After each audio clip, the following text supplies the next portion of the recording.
Now that we are familiar with the component parts of the system, let's see how they connect, what to inspect, and how to adjust them for operation.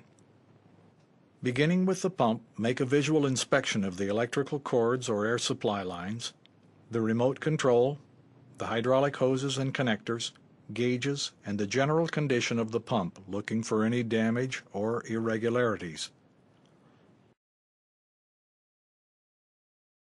Check the level and the condition of the oil in the reservoir. Remember, clear and amber colored, and do not overfill. Ensuring that your glasses and gloves are in place, connect the pump to its power supply. With the couplers pointing away from any persons, turn on the motor using the remote control. Look and listen for anything out of the ordinary.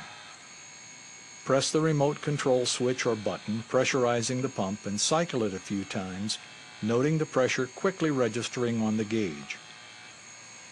Each time you release the button, the gauge will read about 1000 psi, indicating the return pressure. This is controlled by an internal limit valve which you cannot change. Hold the control button down for about 15 seconds. The pressure on the gauge should hold steady as long as you hold the button down. If the needle bounces or the pressure bleeds off, there may be internal problems which require service.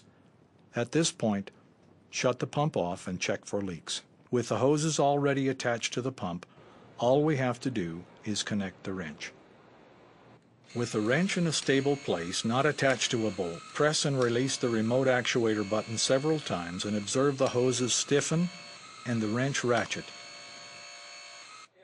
If the hoses stiffen and the pump pressurizes, but the wrench does not ratchet, check the couplers. One has loosened or was not fully engaged. Hold the button down for about 10 seconds and again make sure that the gauge comes up to pressure and holds steady, and that there are no leaks in the system.